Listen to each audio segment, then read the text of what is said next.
Hello, my lovelies! We are officially at the middle of the year mark, and it's time to look at my top 10 picks of BLs that are a must watch for every BL watcher in the fandom. This year, we have experienced a drought of good BLs, but there are a few that have left a good impression on me. These are 10 BLs that I habitually pick my favorite snippets from and watch them time and time again. So, without further ado, let's look at my top 10 BLs of this year so far. Please note I will only be talking about finished BL series in this list. Suckfilm did what other production companies couldn't do even with their big budgets and famous names. This short web series delivered all the feels and drama in just 4 episodes. This series proved that if you have 2 good actors with good chemistry and a decent script, you can make it a hit. You don't need a whole lot of crew, expensive equipment, or advertisers. You just need a will to create something good and actors who are willing to give their all. This was a sweet, sensual drama that managed to hit me in the feels, and I'm desperately waiting for part 2, which is slated to release in June. Jaemin, weary of job hunting, reconnects with high school classmate Nami through a one-night stand, awakening new emotions. However, misunderstandings about Nami's job sparks conflicts, complicating their newfound connection. If you haven't seen City of Stars yet, trust me, you need to watch it ASAP. It is refreshingly wholesome with characters that are true to themselves, that don't hide their feelings to add drama to the show, and that depict a relationship that is quite close to reality without boring the audience and adding unnecessary cringy and corny scenes and dialogues. At first, I was reluctant to watch this show because the premise of this show did not appeal to me, but I'm glad I gave it a shot because it was entertaining, not overly dramatic, and had a second lead couple that I was seriously interested in. I think I've said this before, but trans people need to be treated with respect in Thai BLs, and I'm so glad we got to see some real change with City of Stars. Zendaya, a positivity-only app, becomes wildly popular in Thailand after villain Phungrakorn's post.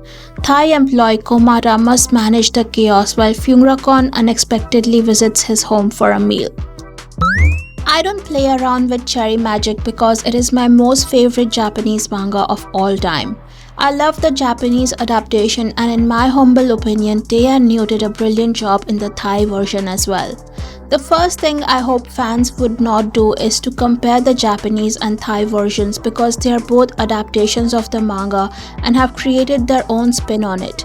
Thai culture, both in terms of workplace and character interactions, are bound to be different than Japanese because they are 2 separate countries, so stop comparing the 2 versions. When you read the manga, you will get to know that Kurosawa is not as innocent or virtuous as they show in the Japanese adaptation. He is much closer in characterization to Karan, who was a bit more coercive, more jealous, and more pushy than the Japanese Kurosawa. So before comparing the 2 adaptations, please read the manga or watch the anime.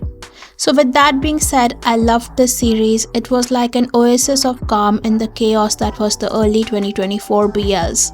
I would highly recommend this to all Cherry Magic fans. At number 7 is Jimmy and C's Last Twilight the series. This could have been in my top 3, but it fell short on a couple of aspects in the last 2 episodes. Maybe it's my fault for having such high expectations from this series because it was nearly perfect until episode 10. First of all, the breakup between Mock and Day in episode 11 was completely unnecessary, and for a couple that communicated so well, the breakup seemed very unnatural and fake. Also, towards the end, the relationship between Mock and Day felt very one-sided. Mock was always giving in to Day while he never told Day anything about his trauma, how his sister's death changed him. Nothing about Mock was ever discussed in the show, and everything was always about Day and his disability, which they conveniently removed in the last episode because for some reason living with a disability isn't considered to be a happy ending. Overall, this was a great show, but not in my top 3, I suppose. Believe me guys, this BL would have been in my top 3 if there weren't some other BLs that came out after this that stole my heart. This is a one-of-a-kind BL that explores the concept of a parallel reality. I've only ever seen this trope explored in BL novels but never in a series. But Love for Love's Sake explores this trope perfectly. I rarely get emotional watching BLs, but the last episode of this series filled my heart with sorrow for Myunga and what he went through in his previous life. The chemistry was superb, the acting was natural, and I love that they didn't push the other two male characters together to form a forced couple. It felt more honest and organic. I found myself thinking about this show even after it ended and creating my own theories about what really happened with Myunga. Truly, no other Korean BL has impressed me as much as this one in 2024. 29-year-old Tae Myunga is transported into a game inhabiting a 19-year-old's body. He must bring happiness to athlete Cha Yo-won with support from Ang Kyung-hong and complications from Chong Sa-won. I truly consider Osan's Love as the founder of JBLs. This is the BL that highlighted the genre of BL in and outside of Japan, and Osan's Love Returns is 10 times better than the original version. I didn't know that older gay men being goofy and silly and so much in love is what I needed in my life, but here I am loving my Harutan and Maki and even Grandpa Musashi. Please don't skip this BL thinking it is some petty love triangle. It is really not that. It will give you so many life lessons about family and the importance of human connection with a side serving of peak Japanese comedy. This series is simple, heartfelt and hilarious, and I will never get tired of talking about it. Newlyweds Haruta Soichi and Maki Ryota struggle with work and housework, hiring housekeeping services to cope. To their surprise, retired Kurosawa Musashi arrives, reigniting the potential for a love triangle. This is the only Japanese BL I have thoroughly enjoyed this year after Osan's Love Returns. It had everything that I need in a BL. Well-rounded characters, drama, sexual tension, jealousy, longing, pining, a baby girl character and a guy who is utterly hopelessly in love with him but isn't able to convey it properly. Both actors Robin and Makoto are so beautiful that I couldn't decide where to look first when I saw them on screen. Having attractive actors just enhances the BL watching experience in my opinion, and it made this BL 10 times more interesting, hot and sizzling. Even the younger cast did a great job, and I wouldn't mind a flashback spin-off of the series with the younger cast. Business editor Miyata Akihiro invites his high school love, now Professor Iwanaga Takashi, to write a column. Forced to reconnect, Miyata's life unravels as he navigates past feelings and current commitments. The second runner-up on my list of top 10 BLs of 2024 so far is Dead Friend Forever. First of all, I love how deranged the entire concept of the show is. And second, I love how every single character in this series except one was multidimensional.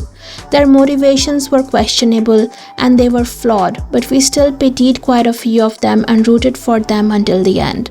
Every single episode was thrilling and my jaw was on the floor in each of them. Even though it's such a dark and depressing series, I still found it extremely entertaining, and I think it's a credit to the scriptwriters, directors and producers because it takes serious guts to bring out a series like this in a fandom comprising of mostly younger BL audience who likes to watch stereotypical fluff most of the time. 8 friends gather for a farewell trip to a mountain vacation house, uncovering clues of a hidden 9th person. As life-threatening events unfold, they realize they are in for a nightmarish farewell party. Standing proudly as runner-up on my list is Thai BL The Sign. I was honestly waiting for someone to come and disrupt the monopoly of GMM TV, for whom BL is a cash cow, but they still refuse to spend more than a few baht on this genre and keep making the same old low-budget BLs. We finally have companies like Idol Factory and BOC who are willing to invest in BLs and are making big-budget BLs like The Sign. Everything about The Sign is exceptional. From the story to the acting to the chemistry of the lead couple to set design, costumes and special effects, everything is praiseworthy. Honestly, the sign could be on next Netflix worldwide because the standard of this BL is no less than any big budget mainstream show. We honestly need innovative storytelling like this in BL. We need shows like this that are immersive, that have detailed setting and are complete with rich lore for audience to explore. Kudos to Saint and his team for producing such a groundbreaking BL. Than, gifted with premonitions, teams up with clever investigator Faya. Their instant connection suggests a deeper bond as they navigate mysteries and uncover secrets, feeling like they've known each other for ages. And the number one BL of 2024 so far is none other than Taiwanese BL Unknown the series. I can't possibly define in words how much this BL affected me. I've not had this type of week-to-week anticipation since I watched To My Star 2 and The Eighth Sense. I was on the edge of my seat waiting for new episodes to air week after week, and now that the show is over, I'm struggling to find a decent BL that will fill the void that this BL has left me with. I could physically feel the pain and longing that Xiaoyuan was going through living every single day with his older brother. He was so close but yet so far. He was able to touch him, talk to him, but not in a way he truly wanted to. I haven't seen the concept of stepbrothers and found family explored so realistically and beautifully like this one. The setting was nostalgic and homey, and it truly felt like I was prying into the life of my neighbors or something. The last two episodes of this series are my favorite, and I find myself watching them again and again. Unless a seriously exceptional BL drops during the rest of the year, I'm pretty sure that this will stay as my number one until next year. So these were my top 10 BLs of 2024 so far. Stay tuned on this channel to watch my worst BLs of 2024 video coming very soon. Bye lovelies.